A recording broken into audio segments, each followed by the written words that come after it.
Now our minds were made up. When we loaded our scrap iron on Japanese ships, our citizens protested. Let Mr. Acheson, Assistant Secretary of State, tell us the inside of the story. So until the middle of 1940, the restriction of exports to Japan took the form of moral embargoes of aeroplanes and direct munitions. Then Congress passed the Export Control Act, and increasing cutoffs of scrap iron, aviation gasoline, and other strategic items followed. Exports were curtailed to the limit which those responsible for our defense were willing to risk. It was a fearful responsibility. On one side was the possibility, in fact the probability, that one day these materials might be used against us. On the other side was the possibility, in fact the probability, that to cut them off would provoke an attack which we were not then prepared to resist. Finally, in the summer of 1941, as it became clear that Japan was turning her back upon every possibility of reconciliation and adjustment, and was determined upon her great gamble of conquest, all exports ceased. On April 9, 1940, the leaders of Nazi Germany shifted their war machine into high gear. They overran into Denmark. They smashed into Norway. On May the 10th, 1940, they blitzed into Holland and Belgium. The Nazis are marching ahead at the fastest speed a conquering army has moved in all history. All roads in France are choked with slow-moving masses of refugees. Nazi Stuka dive bombers are strafing and bombing thousands of helpless women and children. Mr. Keltenborn. Good evening, everybody. Tonight, it seems clearly apparent that the first great phase of the war in the West has been won by Germany. The army of French and British has made a valiant battle in its effort to retreat to Dunkirk, where there is some slight chance that some part of it can be evacuated. Adolf Hitler's mechanized forces are racing toward Paris as French resistance collapses. On this 10th day of June, 1940, the hand that held the dagger has struck it into the back of its neighbor. This is William L. Shirer speaking from the forest of Compiègne, where Adolf Hitler today is handing his armistice terms to France. It is 3:15 p.m. Adolf Hitler strides slowly toward the little clearing. I can see his face. It is grave, solemn, yet brimming with revenge. Off to one side is a large statue of Marshal Foch. Hitler does not appear to see it. Now we see the French walking down the avenue, led by General Hunsinger. Hitler and the other German leaders rise as the French enter. General Keitel reads the preamble to the German armistice terms. This whole ceremony is over in a quarter of an hour. The last time I saw Paris, her heart was warm and gay.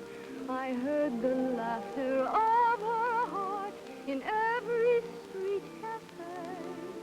The last time I saw Paris, trees were dressed for spring, and lovers walked beneath those trees, and birds found songs to sing.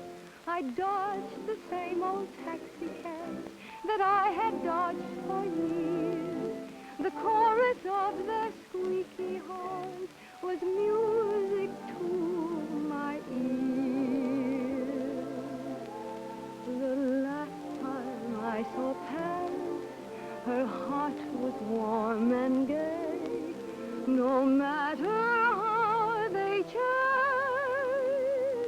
her, I remember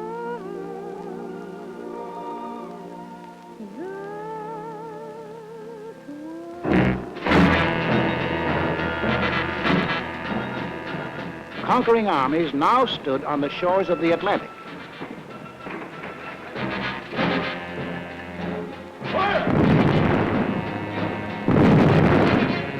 The danger was suddenly close. Countries conquered by the Nazis had possessions outside of Europe. Some of these possessions are in America. Would the Nazis demand the French naval units at Martinique? Would the Nazis move into the Dutch oil fields at Curacao? Would the Nazis seize the French naval base at Dakar for invasion of South America? Already in Brazil, there were over 1 million Germans who lived exactly as they did in Germany. 1,200 German schools with Nazi textbooks and Nazi teachers. Nazi newspapers.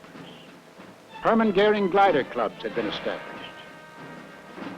Also in Brazil, there were 260,000 Japanese taking orders from Japan. In Ecuador, within easy bombing range of the Panama Canal, German airlines had been established. German pilots were reserve officers of the Luftwaffe. The German transport planes had bomb racks already built in. In Argentina, German athletic clubs similar to the Hitler Youth movement had been organized exclusively for Germans. Here was a fifth column ready to take over. In Havana, we met with 20 other American republics. There must not be a shadow of a doubt anywhere as to the determination of the American nations not to permit the invasion of their hemisphere by the armed forces of any power or any possible combination of powers. 20 American nations stood firm. The Americas would not allow any European colony in this hemisphere to be transferred to a non-American power. We said, keep out. We meant it. We must increase production facilities for everything needed for the Army and Navy for national defense. I believe that this nation should plan at this time a program that will provide us with 50,000 military and naval planes. To protect our shores, we authorized construction of a two-ocean navy, the greatest the world has ever known. At least it would be the greatest navy when completed in 1944. But then, in 1940, it was only a paper navy.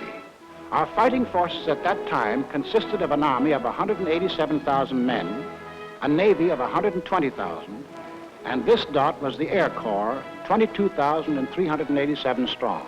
All told, 330,000 men. We had makeshift supplies, makeshift equipment, stovepipes for cannon, bags of flour for bombs, and trucks were labeled tanks.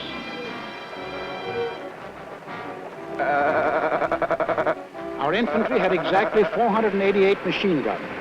We possessed 235 pieces of field artillery, 10 light and 18 medium tanks. That was the Army of the United States in May 1940, the month in which the Nazis overran France. So we called our Minutemen, the National Guards of the 48 states, and placed them into federal service.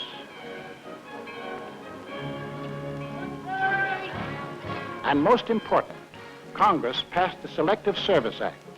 For the first time in our history, we began mobilizing an army while still at peace. The first number is serial number 158. This is the Army, Mr. Jones. No private room or telephone.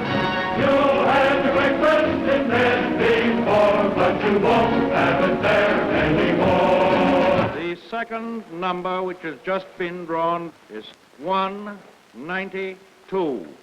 This is the Army, Mr. Green. We like the barracks nice and clean.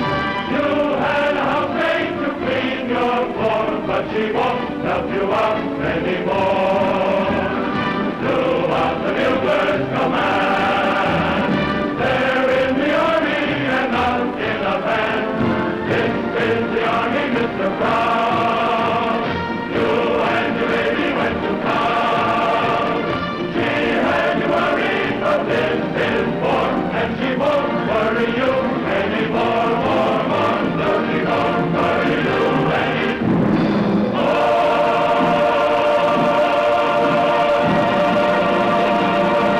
anymore. It wasn't too soon. Time was running out. The Nazis had begun their shattering blitz on Britain. Hello, America. This is Edward Murrow speaking from London. There were more German planes over the coast of Britain today than at any time since the war began. Anti-aircraft guns were in action along the southeast coast today.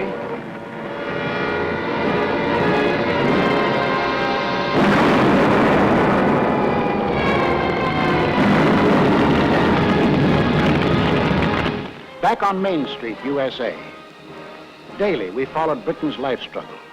For if Britain died, we would be in grave peril. Our first line of defense in the Atlantic, the British fleet, might go to Nazi Germany.